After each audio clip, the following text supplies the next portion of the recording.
Manila Broadcasting Company. DXTC 95.9 Radyo Natin FM of Manila Broadcasting Company, MBC Media Group is a proud member of the KBP, Kapisanan ng mga Broadcaster ng Pilipinas, in partnership with the Cotabato Institute of Technology, Foundation Incorporated, KITPI. Ito ang News Radio Balita.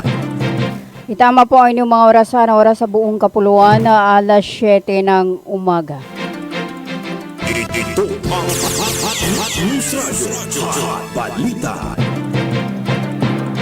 DXTC 95.9 na Radyo Natin FM Cotabato City is a proud member of the KBP, Kapisanan ng mga Broadcaster ng Pilipinas for MBC Manila Broadcasting Company or Media Group. Itama po ang inyong mga oras sa buong kapuluan alas 7 ng umaga. Bismillah, assalamualaikum, ang kapayapaan na sumasa inyo, magandang umaga, Bangsamoro. Welcome aboard sa Hot Balita alas 7. Ngayon ay araw ng Huwebes, ika-4 sa buwan na Desembre 2025 at ika-13 sa buwan ng Jumadal Akhir of 1447 sa Islamic Isra Calendar. Sa ngalan po ng aming butihing station manager, sa aming admin officer at sa aming news head at sa aming mga media technician, ako po ang inyong makakasama sa loob ng 30 minuto. Radyo Natin Carolina Abbas maghahatid ng mga balita.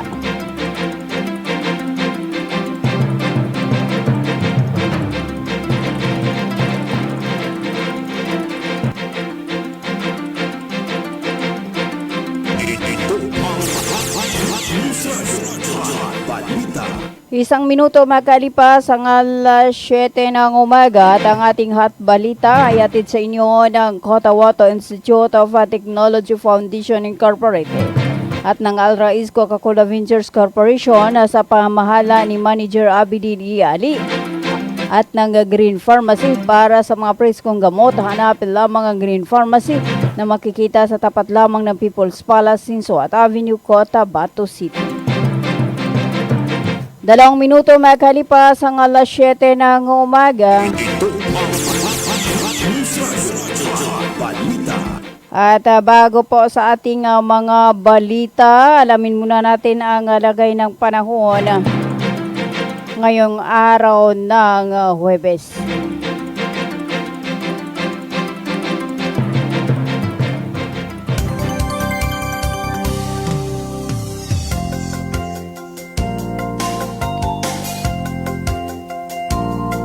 Dalawang minuto makalipas ang alas 7 ng umaga at para sa ating ulat panahon ngayong araw ng Huwebes, base sa inilabas ng Pag-asa, December 4, 2025, alas 5 ng umaga.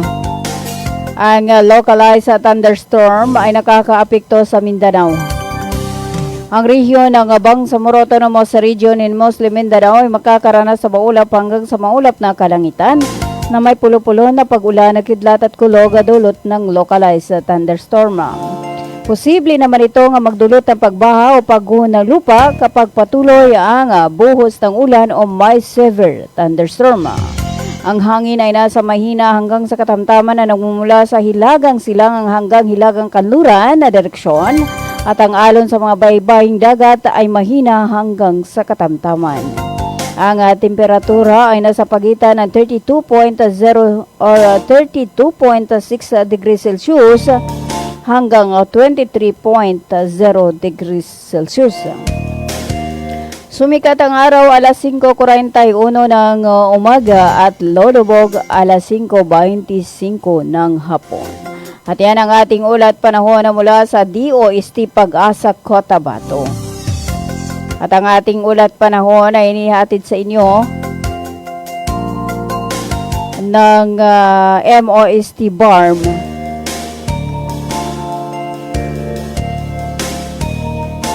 At sa buong suporta ni BARM Chief Minister Honorable Abdurrauf Makakua. Katuwang ang radyo natin, laging handa, laging alerto mga kabangsamoro. 4 na minuto makalipas ang alas 7 ng umaga.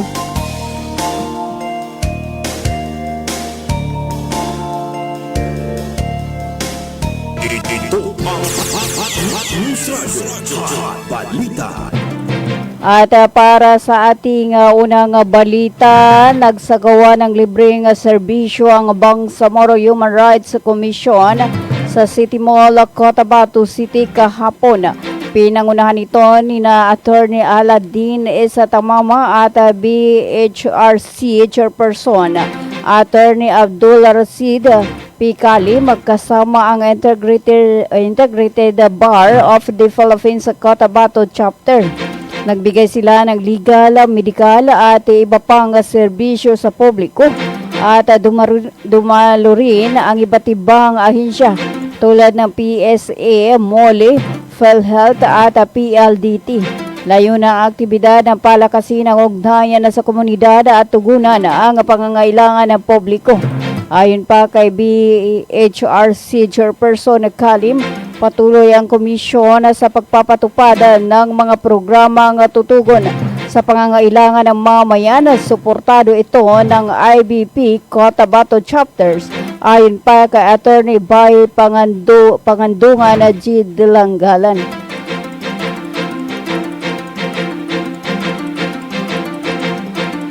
Anim na minuto makalipas ang alas 7 ng umaga.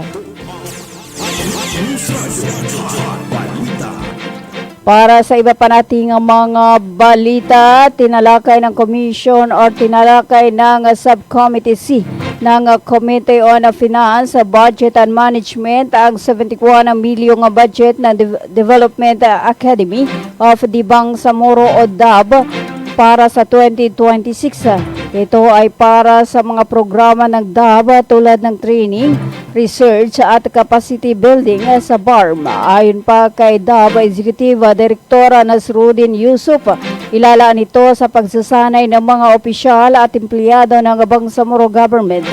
Layo nito nga mapalakas ang implementasyon ng mga programa sa rehiyon.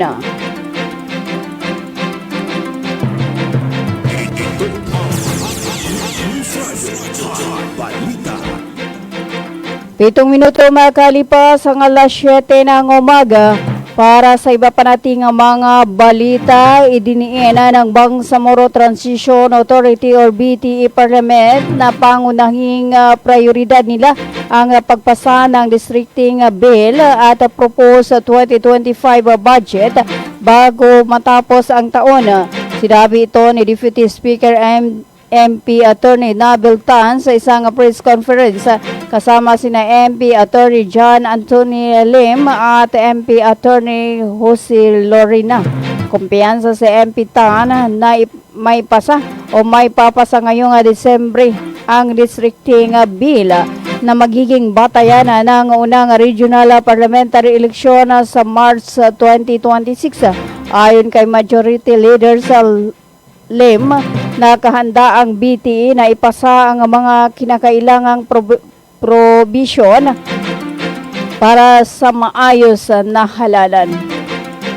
8 minuto makalipas ang alas 7 ng umaga.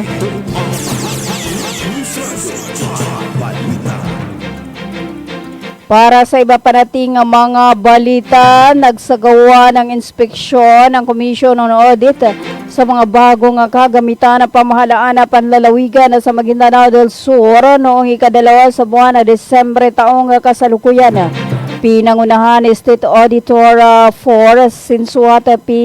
Mangumpara, CPA, ang team na nagsagawa ng verifikasyon kasama sina Engineer Janry Abu at Nasruddin Abdullah. Kabilang sa mga kagamitan na sinuri ay mga utility van, drop side truck, garbage compactor truck at tractor head. Layunang kuha na tiyakin na sumusunod sa pamantayan at kumpleto ang dokumentasyon ng mga ito. Ayon sa pamahalaan, ang mga kagamitan ay para mapahusay ang serbisyong publiko sa Maguindanao del Sur sa ilalim ni Governor Dato Ali M. Mitimbang Sr. Ito ang News Radyo Hot Balita.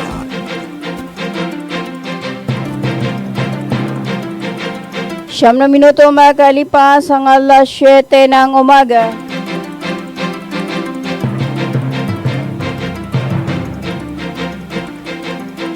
At ang ating hot balita ay hatid sa inyo ng Bangsamoro Sharia Lawyers League of the Philippines Incorporated na matatagpuan sa may Macapagal Street, Sinsuat Avenue, Cotabato City.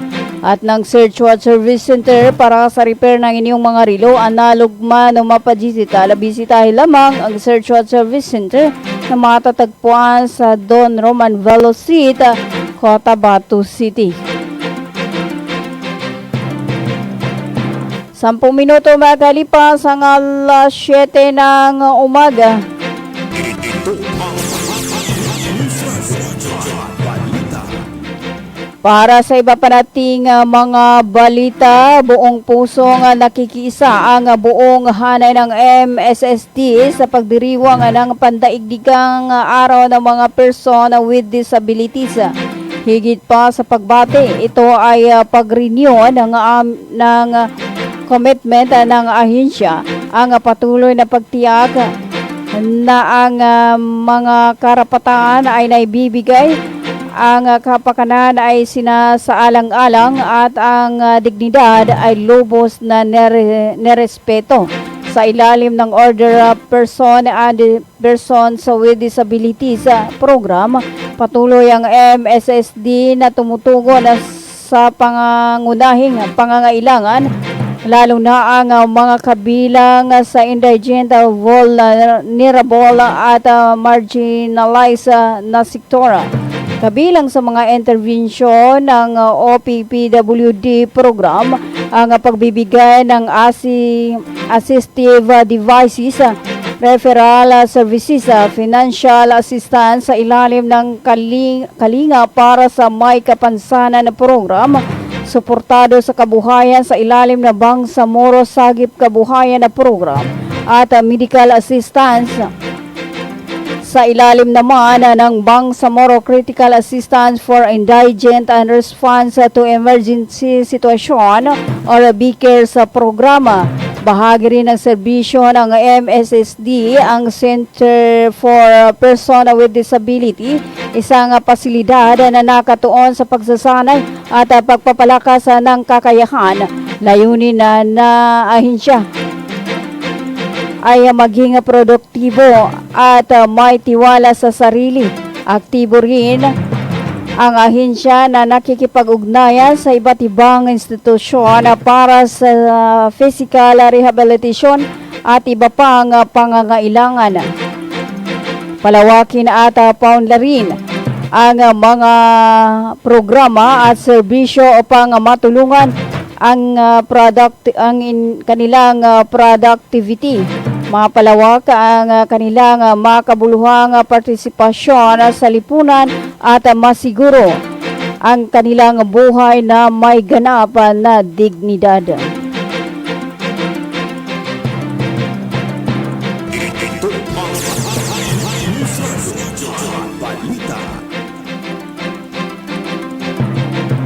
13 minuto makalipas ang alas 7 ng umaga. Para sa iba pa nating mga balita, sa patuloy na pag-iikot ng programang Project Baba, Bridging Access to Basic Assistance, kahapon na December 3, 2025, tinungo ng Project Baba ang Barangay Mumpong upang ibaba ang mga serbisyo at tulong mula sa lokal na pamahalaan. Pinangunahan nito mismo ni Mayor Abdul Maina Abbas at Vice Mayor Dato Babstel Sinsuat, kasama ang ilang membro ng Sangguniang Bayan. Ang Project Baba Medical Outreach Program ay naglalayong palawakin ng serbisyong medikal at matulungan ang pangangailangan ng komunidad sa pamamagitan ng pagkakaloob ng livelihood assistance, at iba pa na siyang makakatulong sa mga kababayan nasa laylayan. Alinsunod kamakailan ng lokal na pamahalaan ang programang Project Baba Bridging Access to Basic Assistance sa layuning ilapit sa komunidad ang mga pangunahing serbisyo ng local government units ng Dato Udin Sinsuat. Ang Project Baba Bridging Access to Basic Assistance ay isang flagship programa ngayon ng lokal na pamahalaan na may layuning mailapit at may padama ang mga serbisyo nga magbibigay tulong at suporta sa mamayan ng Dato Udin Sinsuat. Katuwang pa rin sa matagumpay na programa ang IPHO Maguindanao, RHU Dato Udin Sinsuat, 35th MC Marine Battalion Landing Team 5 at mga municipal offices ng MSSD at MAFAR sa Dato Udin Sinsuat. 15 minuto makalipas ang alas 7 ng umaga, tayo po ay magbabalik after this sa paid short commercial. Assalamualaikum. Alam nyo, BARM, ang COMELEC voter registration ay bukas na para sa non-BARM areas. Pero sa BARM areas ito ay magsisimula pa lamang sa May 1 hanggang May 18, 2026. Gayunpaman, maaari pa rin kayo mag-avail ng Special Register Anywhere Program o Register Anywhere Program sa labas ng BARM. Pero ang application nyo ay mapoproseso lamang simula May 1, 2026. Syukran!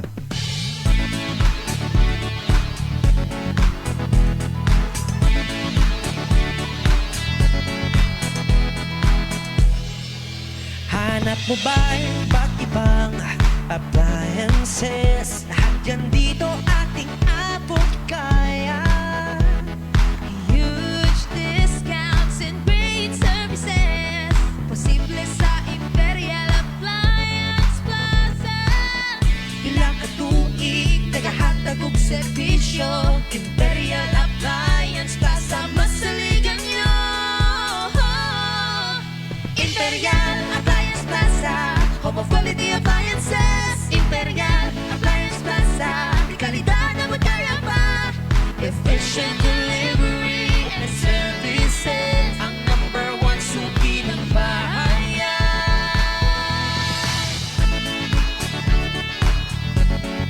Nanguna,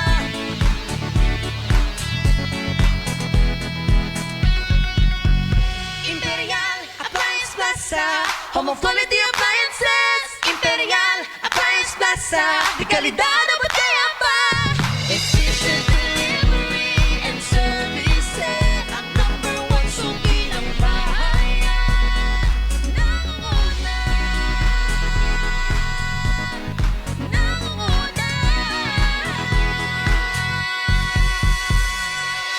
Bisitahin ang Imperial Appliance Plaza, located Makakuwa 35th Street, Lim, Poblacion 5, Cotabato City.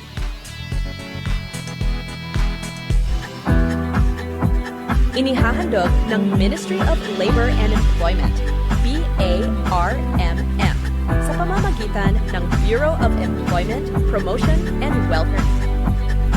Mole Job Portal project na binuo para sa mga aplikanteng naghahanap ng trabaho at mga pribadong establishmento, kumpanya at recruitment agencies na nangangailangan ng mga trabahante. Libre. Madali. Ligtas gamitin para sa mga job seekers at employers.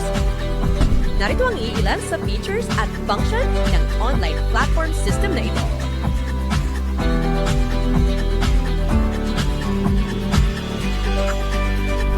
O di kaya'y bisitahin lamang ang website na ito.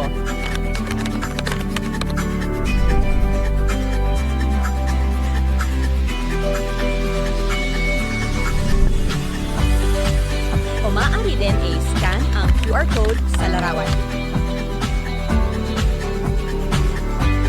Para sa karagdagang impormasyon, bisitahin ang official website ng moleportal.h.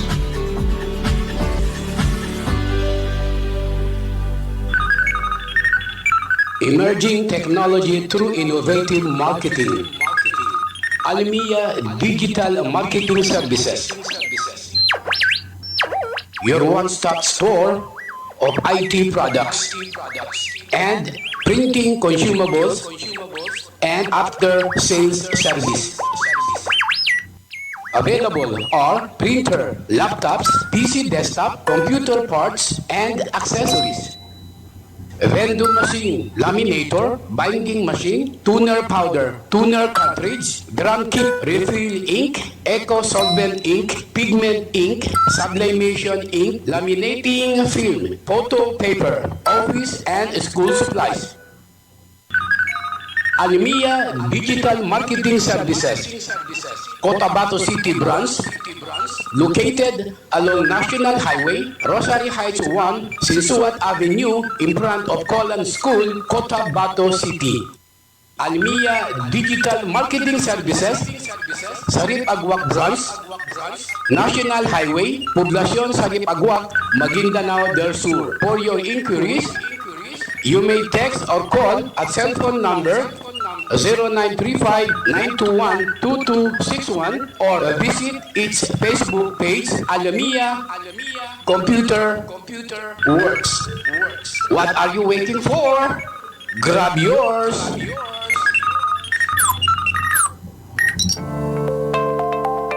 May bago? May bago! Oo, tama. Ang Biryani House Cotabato Branch ay isang Arabic and Asian restaurant na mayroong menu na sigurado magugustuhan ng lahat. Narito ang inyong mga paboritong pagkain. Biryani chicken, beef, shrimps at fish. Kabsa chicken, beef, shrimps at fish. Masbus chicken, beef, shrimps at fish. Sambosa chicken, beef, veggie at cheese. At Indian foods. Tikman din ang kanilang sariwang shake tulad ng avocado shake, mango shake, guyabano shake, durian shake, at yogurt shake. Ang Biryani House ay may branches sa Coronadal City, Tacurong City, General Santos City, Marawi City, Davao City, Isulan, KCC, Cotabato City, at Cagayan de Oro City. Ang Biryani House Cotabato Branch Arabic and Asian Food Restaurant ay matatagpuan sa National Highway, Sinsuat Avenue, Cotabato City. Bukas mula alas 10 ng umaga hanggang alas 9 ng gabi. Para sa kadagdagang impormasyon, tumawag sa cell number 0953-5566749. Tara na sa Biryani Cotabato Branch at tikman ang kanilang masasarap na pagkain. Biryani House Cotabato Branch Arabic and Asian Food Restaurant. Bumili at manalo ng 300 trips to Mecca raffle promo sa KCC Mall of Cotabato. May 1 raffle entry sa bawat 200 pesos sa KCC Department Store o 1 raffle entry sa bawat 500 pesos sa KCC Supermarket gamit ang KCC Forever Bonus Card. May chance ka pang manalo ng 40 million shopping money. Milyong exciting prizes. KCC Supermarket, nakabarato. Everything's here at KCC for you. Bay, siya kapan? Why, Bapa? Nana ko din. Bapa. Bagi ko sa walay na nakinog ko aran hindi balita yani man na pagsikap sa mata na narinyang ko ged kasaki na brahal sika pangingili ko di ako pagkabate sa Quran kaya di ko gele sa mapya nakiugo na makele kupon sa mga laga ang mga manisan. Ano natabuhan Bapa? Kaado na katawang ko. Nang bapaterunan ka na mapiyay ka-check-upin. Do kumpleto sila sa mga gamit sa ka-check-up sa mata. Sur lang, eye care clinic. Matunang kayo ito Bapa, katawan ka yung dawalalan. Maya ba sa pagkambitya tanan na mapakayat daun kasaki kabaongan ko na mag. Luka buanga sa second floor Sardonyx Plaza. Mbalaka na Gutierrez Avenue, do Sinsuat Avenue, Cotabato City. Ana inshallah nanalmo ko. Namagudasukal nalmo ko kando makele kupan. Mga pagali nami, mga pakat nami, ubangilay kano sa mapeka check-up nin sa mata, undo kompleto yung mga gamit nin, naangay kano sa Glang Eye Care Clinic, matun sa second floor, Sardonyx Plaza, Malaka na Gutierrez Avenue, Dusin Suat Avenue, Cotabato City. Mapakaya tamawag kano sa cellphone number nilan 0966-024-6066. Kano email ad nilan glangacc@yahoo.com. Angay kano dun sa Glang Eye Care Clinic. Glang Eye Care Clinic. Inihahandog ng Ministry of Labor and Employment, BARMM, sa pamamagitan ng Bureau of Employment, Promotion and Welfare. Mole Job Portal project na binuo para sa mga aplikanteng naghahanap ng trabaho at mga pribadong establishmento, kumpanya at recruitment agencies na nangangailangan ng mga trabahante. Libre. Madali. Ligtas gamitin para sa mga job seekers at employers. Narito ang iilan sa features at function ng online platform system na ito.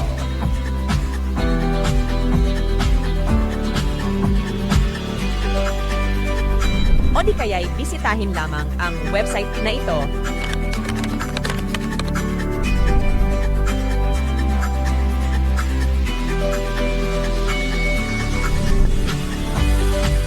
O maaari din i-scan ang QR code sa larawan.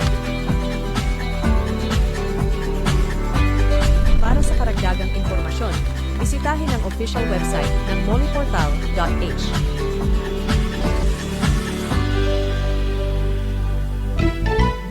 When we crave to have fun, yet our tummies want some, everyone is thinking of a crunch. With grilled chicken inside and if deliciously fried, Virginia crunchy chicken nuggets. Here it is, it's extraordinarily crunchy. Virginia crunchy chicken nuggets. It's real chicken goodness, tasty oh yes, crunchy goodness in every bite. Virginia crunchy chicken nuggets. Alam niyo ba ang tunay na kailangan ng ating katawan mula sa ating mga kinakain araw-araw?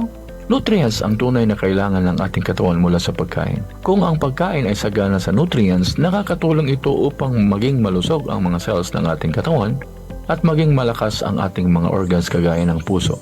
Ang mga pagkain sagana sa natural na preservatives ay may negatibong epekto sa mga cells ng katawan dahilan upang manghina ang mga organs at magdulot ng iba't ibang karamdaman kagaya ng high blood, stroke at iba pang komplikasyon.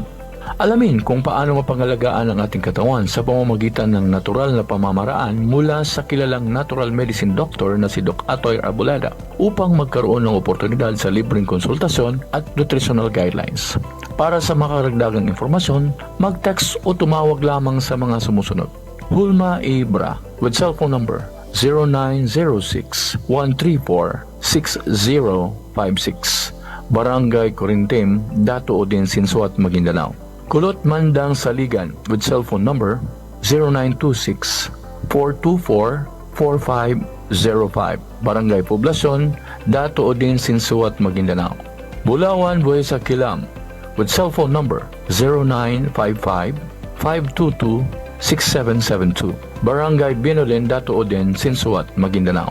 Rajasita Kinanding with cellphone number 0965-502-6738, Cotabato City. City Giar Wali with cellphone number 0916-799-2051, Barangay RHA, Cotabato City. Baypulna Sandigan ng Patuan with cellphone number 0936-333-6218, Barangay Bulalo, Sultan Kudarat. Sali Ibrahim with cellphone number 0965-757-5998, Barangay Limbo, Sultan Kudarat. Mamot Maulana with cellphone number 0975-576-5811, Cotabato City. Paalala, mag-ingat sa mga tao na gumagamit ng mga video ni Doc Atoy para makalinlang. Ganito yon sabihin ko sa inyo. Makinig kayo. Binabati ko po kayo at inanyayahan na makinig dito lang sa himpilang DX STC 95.9, Radyo Natin FM, Cotabato City. Maraming salamat po. Sabihin ko sa di magaga. Ito ang News Radio Balita. Itama po ang inyong mga oras sa buong kapuluan na 29 na minuto makalipas ang alas 7 ng umaga. At ang ating hot balita ay hatid sa inyo ng Ministry of Labor and Employment or Molibarm sa pamamahala ni Molibarm Minister Dato Muslimin G. Sema at ang kanilang Director General Dato Surababutazil Jr. at ng Virginia Crunchy Chicken Nuggets o Virginia Food Incorporated. Hatid din sa inyo ng Lucky Hot Pandesal na matatagpuan sa Gutierrez Avenue, Cotabato City, owned and managed by Ma'am Angelina Soriano. Ito ang News Radio Balita.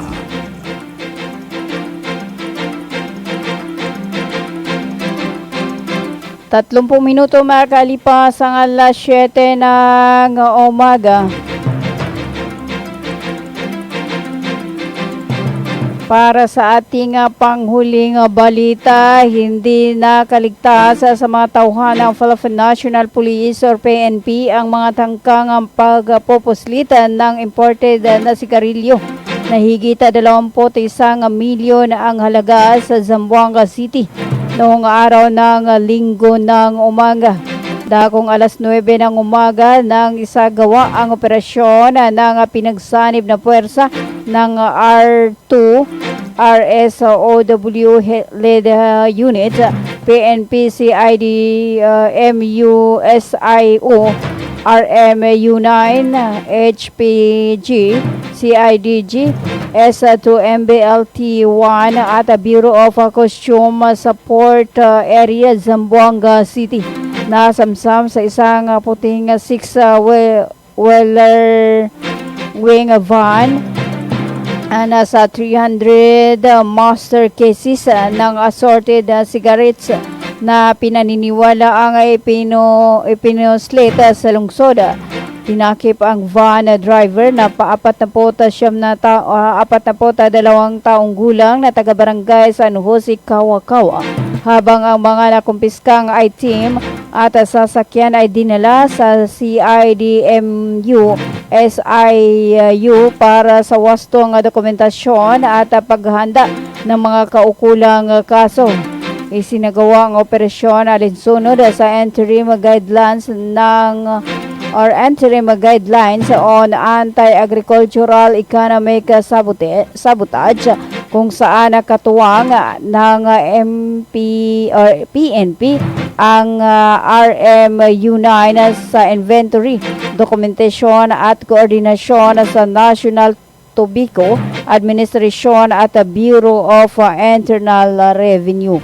32 minuto makalipas ang alas 7 ng umaga at ang oras na yan ay hatid sa inyo ni Dato Udin Sinsuat, Municipal Councilor at Teodoro Ted Moingeta at ng Biryani House Cotabato Branch at hatid din sa inyo ng Synergia at ng NWOW Electric Motor at ng Imperial Appliances Plaza located at Macacoa 35th Street, Lima, Poblacion 5, Cotabato City. 33 minuto makalipas ang alas 7 ng umaga. At also atid din sa inyo ni MP Attorney Omar Yasser Sema, Deputy Speaker of the Bangsamoro Transition Authority or BTE BARM.